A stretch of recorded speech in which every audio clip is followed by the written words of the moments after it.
Hey guys, so we're doing a little driving with Jack. Trying out the new camera stand. Got it in the mail today. I got the one I was telling you guys about, the one that fits in the little hole pocket in the dashboard. It's a weighted thing, so we'll see how it goes.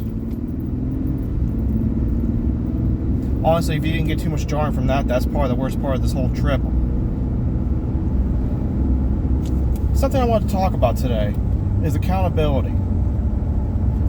And I wanted to speak about it more on the aspect of why you're getting into real estate investing or stocks, whatever it is. It doesn't matter.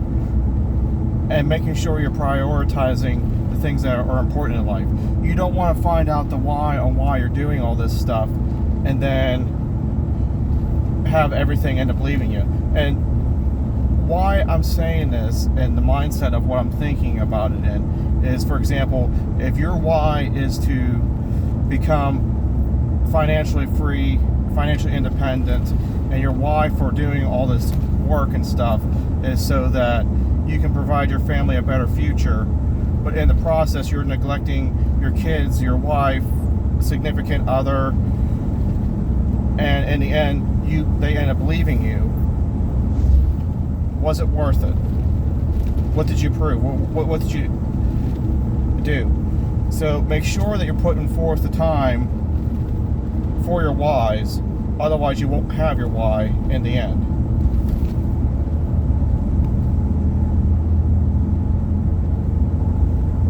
I'll be honest, I thought this video was going to be a lot longer than that. I'm looking at the clock now and I'm at 2 minutes, not even quite. And we still got at least 8 more minutes to go until I get to work. Yeah, you guys will have to put in the comments section what you guys think about doing this video with this new setup. If it's too jiggly, too wiggly. Because all I'm going to do is I'm going to upload it straight to YouTube once, the Driving with Jack series. It doesn't go through a filter. It just, the camera gets thrown up, I hit go. Honestly, I should be charging my phone at the same time. I'll wait for the stop sign. That's a better idea. If you're going to drive dangerously, don't drive recklessly.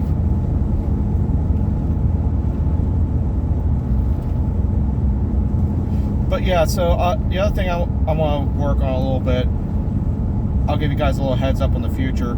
I want to finish doing the walkthrough of the apartment where we revamped it, got the tenants signed.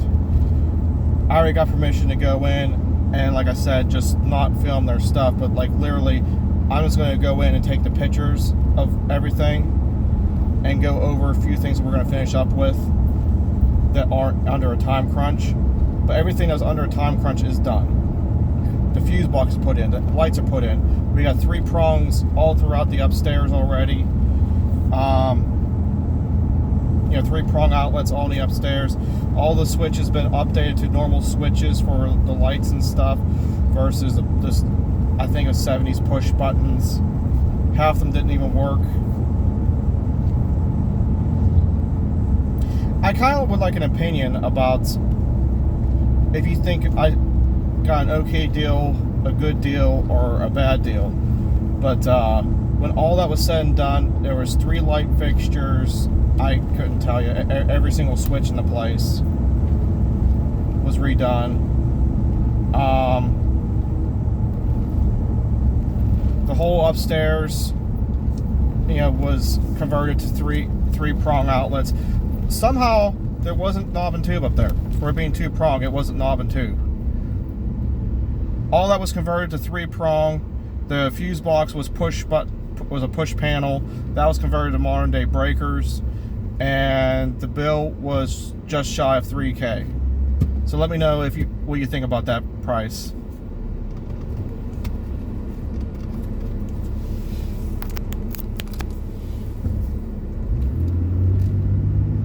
Have my chance to plug in the phone. Yes, it's just shy of $3,000 for all that. I feel like that was a pretty good deal.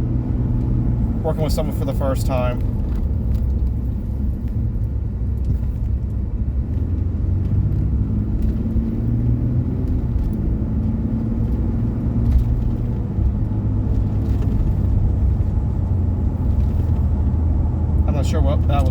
cop pulled out in front of me. But yeah, so now I'm working on getting moved into my unit, getting things situated.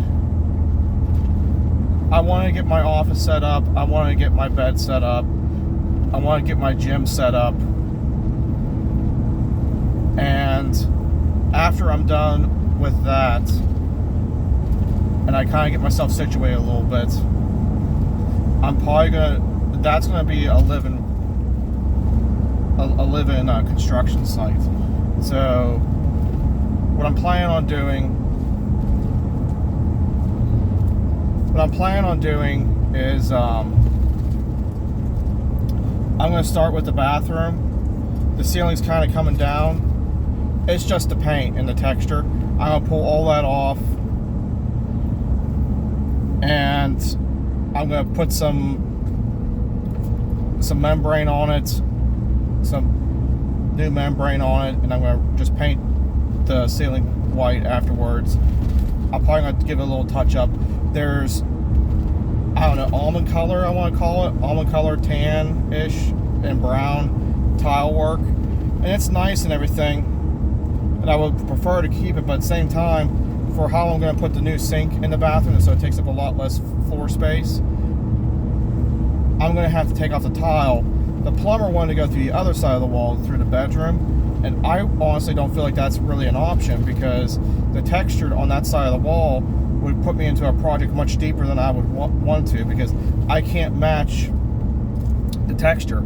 It honestly looks like they got a one of those troughs for putting the mortar or whatever it is you put on the back of tile, like a big giant groove V notches like this. I can't duplicate that. I don't even want to begin to try and duplicate that. So I would rather lose a tile, remembrane the whole thing after seeing what I can save, what I can't. If I can't save any of it, then just throw on purple board, get it nice and prepped and ready, install the new sink, turn the toilet sideways. But I don't even know if I'm going to do that this year. Like, let's be perfectly clear about that. That project, as well as the windows in that unit, may not happen this year. What I want to focus on, the next big project, is I found a contractor I want to hire to remove all the carpeting, all the flooring, and stink unit. That's what we're going to call it now, stink unit. Get everything removed, even the nail strips and stuff. Get all the flooring removed and get a black light, or just spray the entire floor with bleach water. Clean the whole thing up. Then go in with a black light a few days later and see where we're at, making sure everything's nice and dry. See what's still showing, what's not showing, and hit the bad areas with hydrogen peroxide. Get some ozone things going. I forget exactly what you call them, ozone purifiers, I think. Get some of those going. Let it go for a week. Come back and see where we're at and what our next steps are going to be as far as stink unit. That's honestly my goal, is just get the smell out of it for right now. After we get the smell of it, I want to remove the upper cabinets in the kitchen. I don't want to go too crazy on the stuff.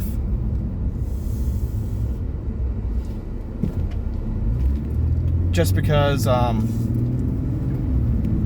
it's in an area where putting high fancy end cabinets isn't going to pull any extra money. So I'm better off just putting regular cabinets in, paint them white. I'm trying to find someone on Facebook Marketplace and all that, just because at this point cheaper's better. If I'm going to sand, primer, paint them white, and it's going to, like, putting in super high and fancy ones versus the ones you get at Lowe's or Home Depot, doesn't make any difference. Them being there is going to make a price difference. In fact, some of the rentals in that area don't even have cabinets at all.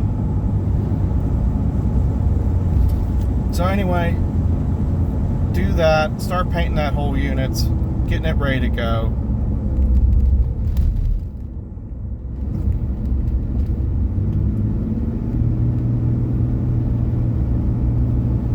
Get that whole unit painted, do the drop ceiling, redo the electrical,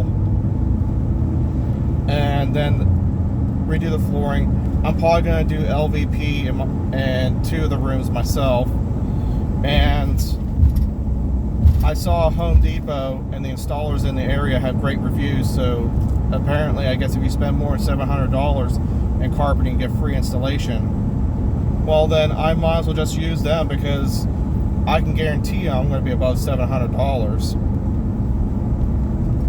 Because I'll have the living room, 3 bedrooms, a hallway, a staircase. I guarantee you I'll be above $700 very quickly and easily.